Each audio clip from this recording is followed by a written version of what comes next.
Welcome. My name is Joshua Segovia, and I would like to welcome you today to the General Motors Learning Lounge here at the Smithsonian National Museum of the American Latino in Washington, D.C. I'd also like to welcome those of you tuning in from Facebook Live at home. Welcome. The General Motors Learning Lounge is a state-of-the-art facility equipped with omnidirectional microphones and live broadcasting capability. So for those of you in the audience, please be mindful of ambient sound you might make, and please remember to silence your cell phones. The National Museum of the American Latino is a cornerstone for visitors to learn how Latinos have continued and continue to contribute to United States art, history, culture, and science. It serves as a gateway to exhibitions, collections, and programming at other Smithsonian museums, research centers, and traveling exhibition services. I am the Public Programs Coordinator for the National Museum of the American Latino, and today our program is entitled Latino Patriots, A Call to Serve, which is a continuation of the museum's Charla y Café Fireside Chat series. This Veterans Day weekend, we honor the courageous service members who have selflessly served our nation. We will explore the contributions made by Latinos to the nation's armed forces, highlighting the profound impact they have had. But without further ado, we have some wonderful speakers for you this afternoon. I would like to yield the floor to my colleague, Adrian Aldaba. Hi everyone, it's so great to be here today. Thank you so much for making time to be with us this afternoon. Thank you to our panelists. My name is Adrian Aldaba. I'm the Manager of National Programs for your Smithsonian's National Museum of the American Latino here in Washington. I help bring programs and content from our museums to our communities outside of Washington, D.C., where we live and thrive. The National Museum of the American Latino is grateful for General Motors and their support of the Molina Family Latino Gallery's General Motors Learning Lounge and its learning program. On this Veterans Day, as my colleague Joshua said, we unite here in gratitude, really in respect to our veterans, and we hope this program will inspire all of us to appreciate the shared values that bind us together as a nation. I want to thank you all here today in joining us in celebration of Latino service members on this important day. So our speakers today, on my left here, I have second class Henry Baez, electronics technician. Henry was born in Havana, Cuba. His parents immigrated to New York City in 1954 and moved to Washington, D.C. in 1962. So you're basically a native Washingtonian at this point. After graduating from high school in June of 1967, Henry joined the Navy officially in September of that year. After boot camp and electronics school in the Great Lakes, Henry was assigned in July 1969 to the USS Carry-On River and Cam Ranh Bay, Vietnam, for gunfire support to both U.S. and South Vietnam forces. After coming back in June 1970, he served on several ships in the Pacific and Atlantic fleets. Henry was honorably discharged in December of 1973. Henry, thank you for being here. Thank you for your service. Henry is also a volunteer of the National Museum of the American Latino, as you can see with his excellent polo. To my right, I have Technical Sergeant Karen Alvarez Rivera. Karen was born and raised in Puerto Rico from immigrant parents of Dominican and Puerto Rican descent in January of 1982. Karen attended and graduated from the University Gardens High School, specialized school in science and mathematics in San Juan, Puerto Rico in 2000. After graduation, she joined and served the U.S. Army without being fluent in English as an avionics technician and served for 4 years. Afterwards, Karen experienced the civilian workforce for 4 years in commercial aviation. Seeking another opportunity to excel, Karen joined the Air Force Reserves in 2008 as an Air Force Reserve technician on the F-16 Falcon fighter aircraft. Throughout her military career, she has completed 3 major deployments to the Middle East with the Army and the Air Force, with the possibility of future deployments. Karen completed a double minor and major degree in Aeronautical Sciences and Aviation Management at Embry-Riddle Aeronautical University Worldwide Campus and is currently employed as a contractor for the U.S. government, providing technical support for combat aircrafts. Thank you both for being here as we explore what it is to serve your nation, what it means to you, and really kind of how your Latino identity kind of becomes part of all these things. I want us to feel, comfortable. So if at any point in time, you feel like it's easier to respond in Spanish or, whatever comes your way, please feel free to answer the questions in a way that feels, comfortable and whatnot for you. So I think we'll start with Henry. Can you share your military background and experience, including your branch of service and any significant deployments or assignments? Well, I was in the USS Navy. I joined, I was trained as electronic technician, communication, navigation, although on a couple of the ships I was on, I ended up doing oddball things or whatever electronics that has to be done. My dream at one time was to go to Europe, the Mediterranean. My first ship, as he told you, was the USS Rivera. Was in a World War II amphibian ship with a big gun on it, a bunch of rocket launchers, and a bunch of other guns, 40mm cannons and other stuff. And we were basically from north of Cameron Bay all the way to the Mekong Delta. We go in, we fired a lot of rockets and a lot of explosives, and then came out. We went sometimes up a river, and we would gunfire support for all U.S. military and South Vietnamese. Most, like I said, I wanted to go to Europe. That was not the Mediterranean. So it was an interesting and the most interesting experience that I ever had. The ship was a very small ship and very old ship. A couple of times the hull cracked and we started to sink. Not because anybody did anything to us, because the ship was just too old. But it managed to stay afloat. After that, I basically served on a couple of other ships in both out of San Diego. And then later on, I actually came to the East Coast of the United States, partially out of Norfolk. And if you believe it or not, my last ship was actually used to tie up at Old Time Alexandria. So it was a Navy Reserve destroyer right here in Washington, D.C. And that's where I finished my 6 years in the Navy. Oh, thanks, Henry. And Karen, what about you? I know that you've served in multiple branches. Do you want to tell us a little bit about that? Sí, yo entré al Army en el año 2000, trabajé como avionics con helicópteros, luego de 4 años porque terminé mi servicio, trabajé aviación comercial y entré al Air Force 2008 y de ahí en adelante estoy con ellos, con el Departamento de Defensa, ahora como contractor, trabajé con los F-16, ahora trabajo con los KC-135 y realmente para mí es un honor ser mujer latina, hispana, aviónica. Para mí es tremendo, es un challenge. Increíble, increíble. En ese tema, voy a hacer la pregunta en inglés y luego podemos resolver en español. Was expressing your Latino identity while serving important to you? And if so, how did you express it?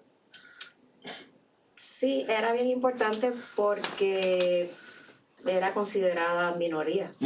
Entonces, sobresalir para mí era algo bien personal. Era bien personal, siempre quería, aunque fue difícil al principio porque no era fluyente en inglés, se me hacía todo el doble difícil. Tenía que memorizarme el trabajo, hacerlo, y después cuando iba a mi cuarto, entonces ver qué era lo que había, porque realmente no entendía bien. So, fue bien fuerte y bien importante para mí atravesar esa barrera del lenguaje hasta poder ser fluente, ser efectiva, ser igual que los demás, y en el servicio, con los deployments, con todo, pienso que es importante para los que lo hicieron antes de mí, más los que están viendo que como latinos, hispanos o latinoamericanos pueden también hacer lo mismo o 10 veces mejor. No, muchas gracias. Karen was talking to us about how she went into the service really not really speaking English, and so there was a lot of times when she would try to memorize and really kind of, learn everything as she went through, studying really hard at night. And I really think that there was this kind of expectation of doing things, 10 times or 100 times better than those around her, kind of to prove, I guess that, we deserve to be there, más o menos, ¿no? And I think, pensando en las épocas y las temporadas, usted sirvió en tiempos recientes, Henry, kind of, in serving in, it was Vietnam and whatnot, was it important for you to express your Latino identity while you were serving? And how did you express it, if so? I always express and that I was a Latino. Of course, I was the time in the Navy that it turned out to be not too many Cubanos Americanos were in the Navy. You either Mexican American or Puerto Rican American were in the Navy, but not too many Cubanos. I know that there were others in the military, but usually there were some other service, not in the Navy would I have done it. But I've always been proud, and I never, I always made sure that people understood it. I did find a little bit, I don't know what the word to say, but I did find a couple of times where there was a little bit of negativism there. But that never bothered me. I just was always proud and always made sure that people knew, that I was a Latino. And I've always been proud of my service. And I always wanted to do the best I could in any kind of situation that I was in. Definitely. And did you feel like you were able to, because you mentioned that there weren't that many Cuban Americans serving at that time? No, in the Navy, I did meet them, but one other one in 6 years in the Navy and a bunch of places that I've been. Like I said, I bumped into Puertorriqueños Americanos. I bumped into definitely a Mexican American, Americanos, but I had only bumped into one. So I'm sure that my vision was very limited to where the ships that I was on, but I did find that curious at that time. So were you able to find camaraderie with the other kind of? Yes, I made, it was siempre trataba de ser Latino y para que, I'd be with other Latinos. Being in San Diego, Mexicano Americano, I learned a lot about los Mexicanos of American Mexicano descendiente Mexicano, and some of the stuff that they told me in the past history. This is the 60s. So it was a time when the Mexican Americans were really in the 50s protesting and trying to get out there. So, yeah, I learned a lot. Karen, como una pregunta similar, como que encontró que usted comunidad con otros latinos dentro de sus grupos mientras que estaba en el servicio. Sí, lo cual era algo que yo veía, siempre me afiliaba a los grupitos hispanos. Cuando estaba con el resto, como pues no era tan fluyente en inglés, pues se pensaban que era como, pues, como que no sabía, como que no podía hacer el trabajo, no podía, o era menos inteligente. Entonces me sentía más cómoda con los grupos de los hispanos, pero cuando me puse en seriedad a ver la importancia de la situación, el cual era defender la patria, hacer el trabajo, yo decía, es que tienes que hablar inglés. Tú tienes que esforzarte, tú tienes que aprender, tienes que hacer el trabajo, tienes que, el grupo de latinos, pero tienes que ponerte seria para la cosa porque el trabajo es en inglés. Pero sí, encontré mucho apoyo en el grupo latino y nos encantaba todo el tiempo la música, la cocina, todos los fines de semana, después del trabajo, era un camaraderie que se sentía como familia. Entonces, al tú estar ahí todo el tiempo, lejos de quien realmente es tu familia, tú adoptas a esas personas y de ahí en adelante es como si fueran sangre.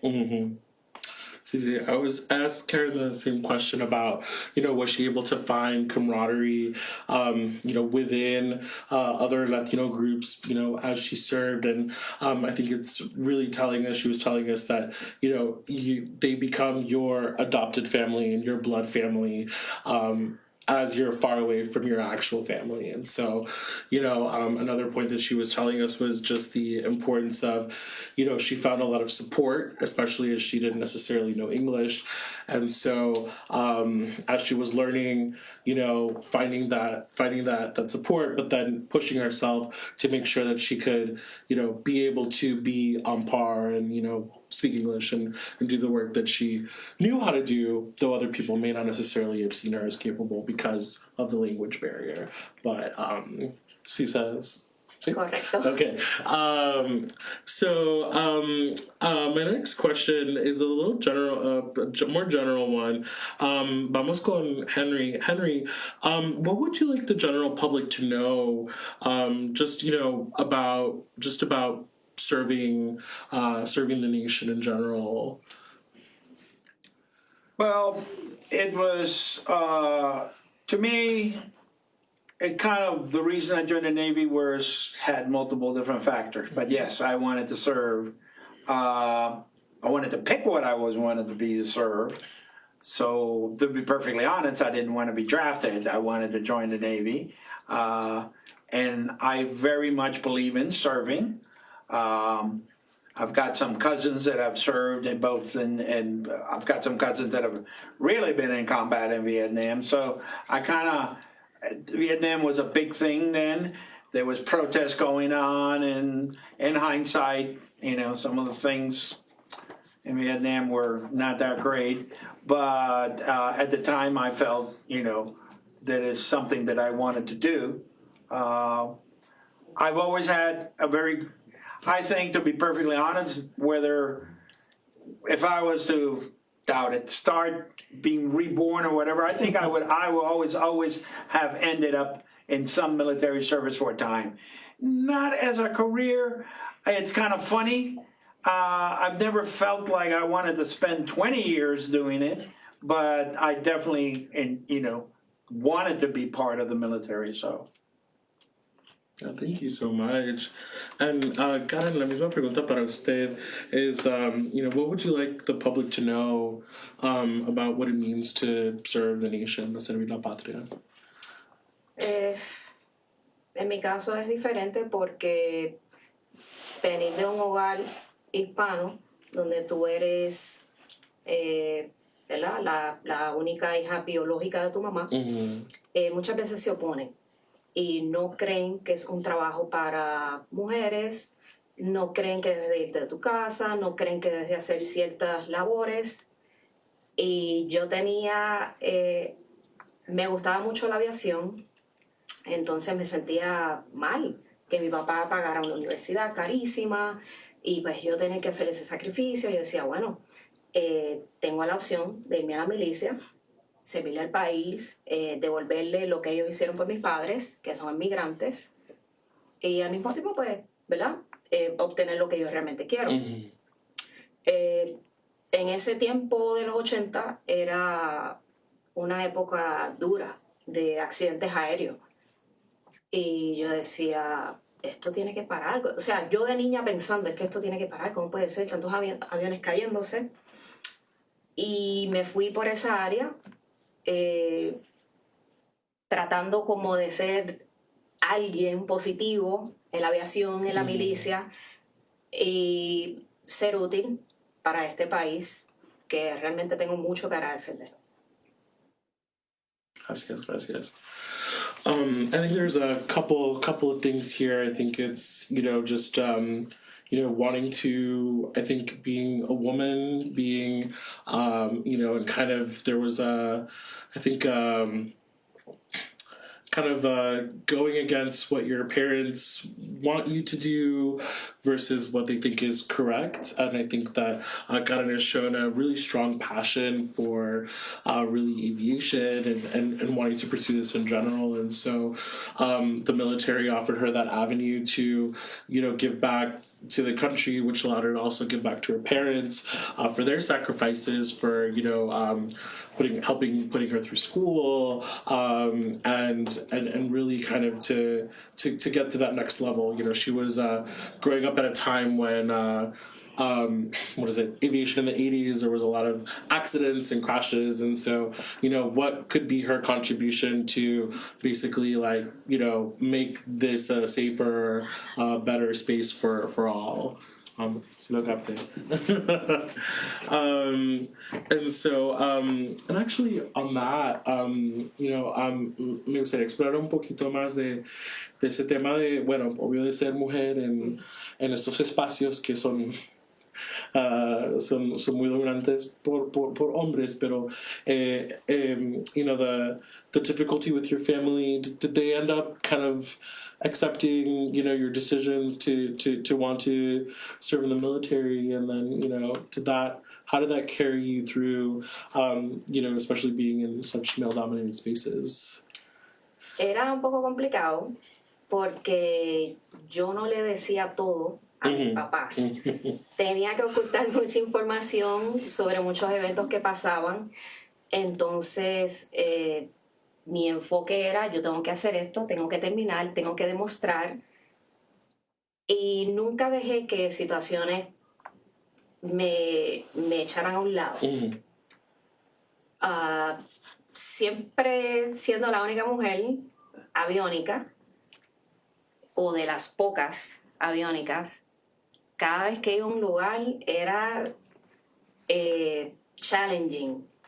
Y yo decía, bueno, yo llegué aquí y vamos a ver cómo me reciben, y entonces yo puedo acoplarme al sistema. Entonces, pues eventualmente los muchachos me aceptaban, reconocían que pues hacía una labor excelente y pues era como parte de ellos.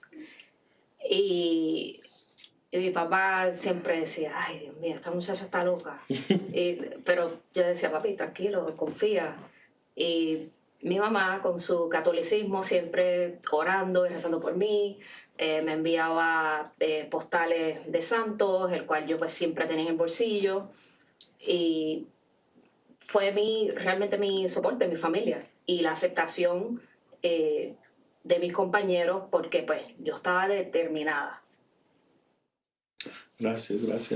Yeah, I think it was a big theme of determination throughout. I started the question about her family kind of accepting her coming and being part of the service, and there was I guess some things that weren't necessarily always shared as she was going through the process, but I think always with the end goal to make her family proud, and I think that there was this determination of her being a woman in the service, and gaining respect of her male colleagues and showing that she was able to do the work, and then being able to be part of that core group that would continue to work together. So I think there was a level of determination to get to there, I guess almost kind of prove yourself a little bit every time, and then from there gain the respect, and I think then from there being able to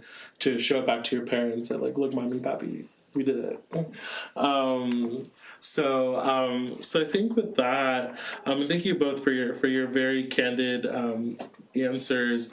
I'm thinking about obviously Karen was talking about her mom and praying for her as she was going through the service and whatnot, and there's a lot of elements from we're very close to our families, or there's a lot of things that kind of keep us close to home.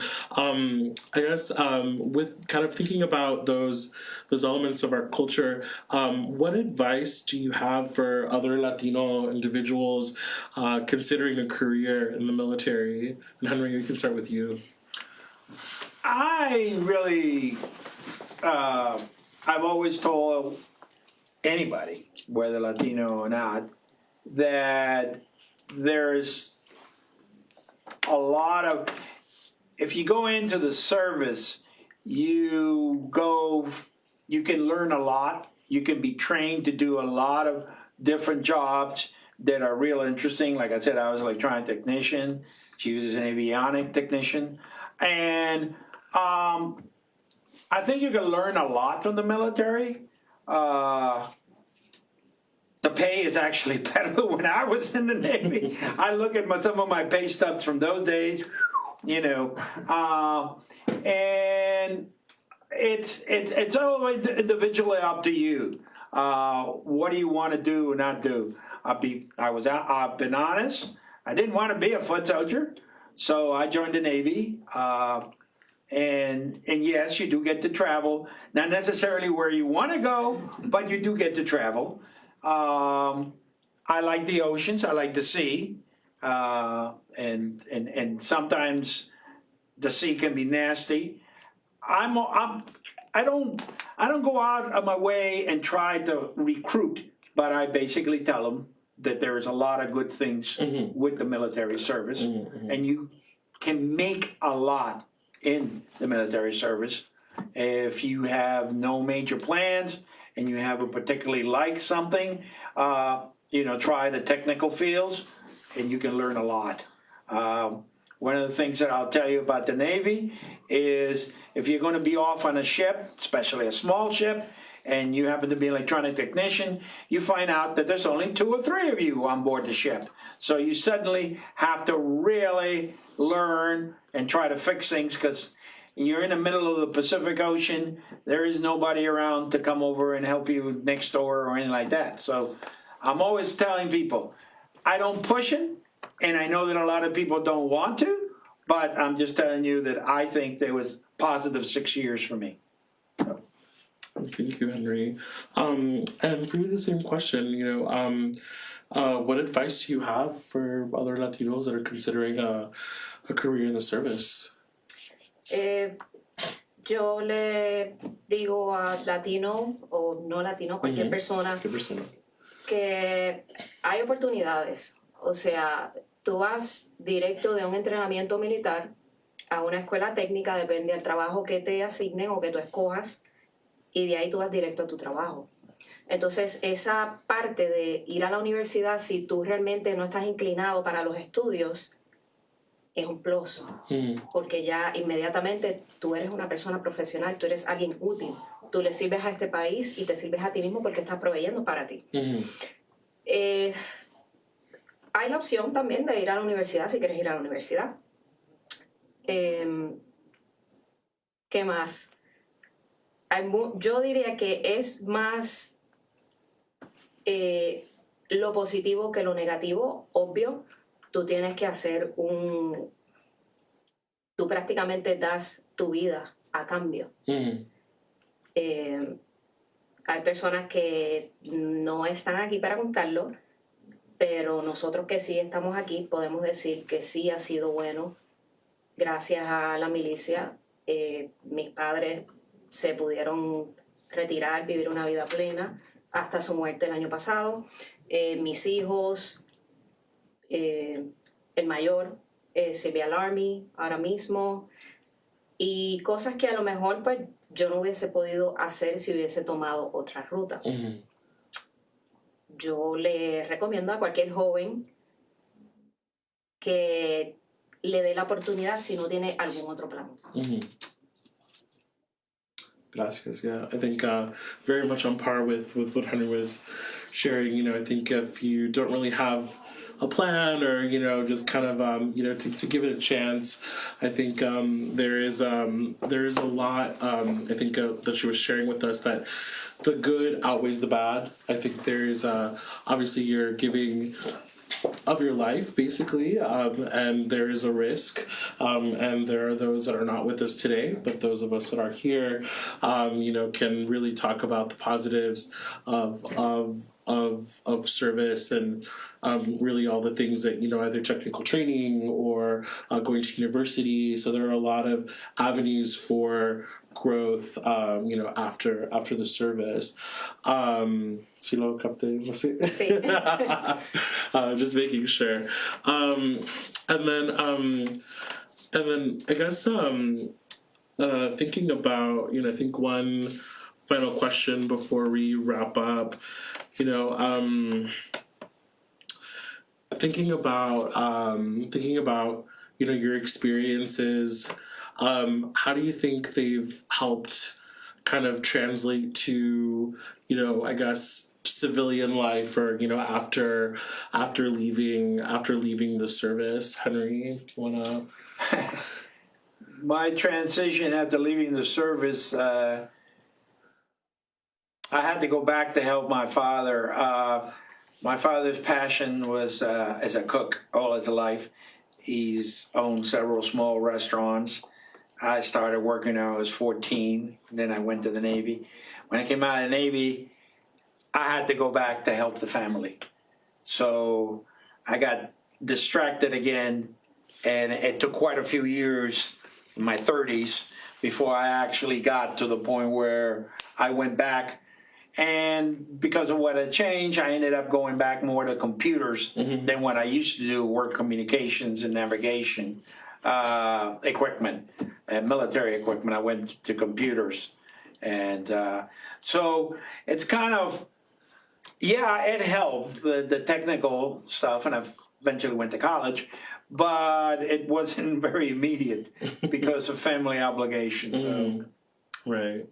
No, definitely. Y la pregunta para usted, bueno, ahorita la transición después de servir a una vida civil, lo sé, lo que trae con usted después de esos años, mientras que está en esa transición a vida civil, normal, no sé cómo lo quiere decir. Mucha disciplina, y el hecho de que me ha abierto puertas es increíble. Yo recibo llamadas básicamente a diario, recibo emails a diario de compañías que ven mi resumen y dicen, necesito una persona como tú.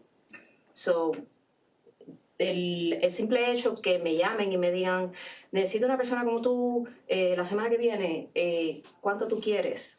Para mí eso it blows my mind, porque es algo que nunca me lo hubiese imaginado. El sacrificio a cambio de lo que ahora yo puedo disfrutar, de lo que mis hijos pueden disfrutar, de lo que mis padres disfrutaron, para mí, forever grateful, agradecida eternamente. Gracias. I think there's elements of discipline. I think that's something that came straight forward that rose to the top, and really gratitude of what, obviously the sacrifice that had to go in, but then on the output, how she's receiving, calls from folks asking, seeing her resume and seeing the her amazing capabilities now. And so I think being grateful for the opportunity to be in that position that likely wouldn't have happened had she not gone through this experience. Okay. And so I want to thank you both, Henry and Karen. Muchas gracias. Thank you for your service. Thank you for the opportunity to share your stories and be the space and share the space with us. And as we draw this program to a close, I want to, not only thank our panelists for your insightful contributions, but also to the folks here in the audience for your participation and engagement, as well as those of us online. Today's discussion has shown really the power of sharing experiences and perspectives. It's like conversations like this, where we not only foster understanding and appreciation of diverse journeys that really shape our lives, but also shape our nation. We hope that we leave together with a deeper understanding of experiences and challenges faced by our Latino veterans. Your dedication and your sacrifice has made our country stronger, and your stories remind us of the importance of the diversity and inclusion that our armed forces and in society as a whole. So as we continue to honor and support our veterans, let's carry forward the spirit of promoting unity and equity and striving for a brighter and more inclusive future. Thank you all so much for joining us and for this discussion. God bless our troops. God bless America. Thank you all so much. Thank you.